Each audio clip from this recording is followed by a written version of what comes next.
Reading of the day from the book of Deuteronomy DT 4:1. 5-9 Moses spoke to the people and said, Now, Israel, listen to the statutes and ordinances that I am teaching you, so that you may observe them, so that you may live and go in and possess the land that the Lord, the God of your fathers, is giving you. See, I have taught you statutes and ordinances, just as the Lord my God commanded me, so that you may observe them in the land that you are entering to possess. You shall therefore observe them and put them into practice, for that will be your wisdom and your understanding in the sight of the peoples, who, when they hear all these statutes, will say, Surely this great nation is a wise and understanding people. For what great nation has gods so close to it as the Lord our God is to us whenever we call on him? And what great nation has statutes and ordinances as righteous as all this law that I am giving you today? But take heed that you do not forget the things which your eyes have seen, and that they do not leave your heart all the days of your life. You shall also teach them to your children and your children's children. Gospel of the day from the Gospel according to Matthew MT 5:17-19. At that time, Jesus said to his disciples, Do not think that I have come to abolish the law or the prophets. I have not come to abolish them, but to fulfill them. Truly, I say to you, until heaven and earth pass away, not one jot or one tittle will pass from the law until all has happened.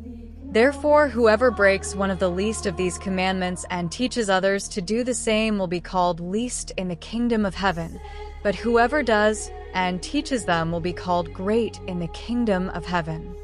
Words of the Holy Father in the Gospel of today's liturgy. Jesus says, Do not think that I have come to abolish the law or the prophets.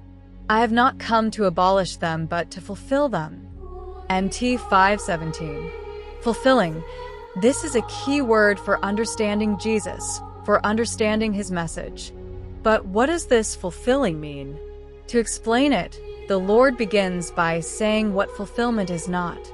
Scripture says, You shall not kill, but for Jesus this is not enough if you then hurt your brothers with words.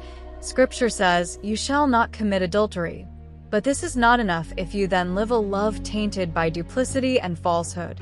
Scripture says, You shall not swear falsely, but it is not enough to make a solemn oath if you then act with hypocrisy. See MT 5:21-37. In this way there is no fulfillment. The commandments that God has given us should not be locked away in the safes of formal observance. If we do not remain in an external and detached religiosity, servants of a Master God, rather than children of God the Father. Jesus wants this, not to have the idea of serving a Master God, but the Father. And for this it is necessary to go beyond the letter. True love is never up to a certain point and never feels right. Love always goes beyond. It cannot do without it. The Lord showed us this by giving us his life on the cross and forgiving his killers. See Luke 23:34. And he entrusted us with the commandment he cares most about, that we love one another as he has loved us. Today, Saint Emanuele is celebrated, a Christian martyr of the 3rd century. According to tradition, Emanuele was a young Christian who lived during the persecutions under Emperor Diocletian. Despite the challenges and dangers, Emanuele remained firm in his faith and refused to renounce Christ. He was arrested and subjected to torture in an attempt to force him to deny his faith. Remaining steadfast in his conviction, Emanuele died as a martyr, giving his life to bear witness to the gospel. His devotion and courage serve as an example of unwavering faith.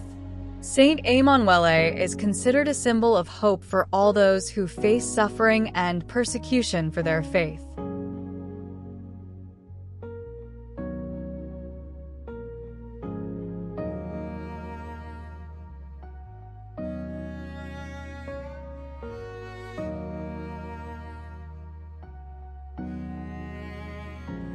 The Gospel and the Saint of the Day. If you wish to continue exploring spirituality and Christian history, Don't forget to subscribe to the channel and turn on notifications so you don't miss the upcoming videos. May the peace and blessing of the Lord be with you always.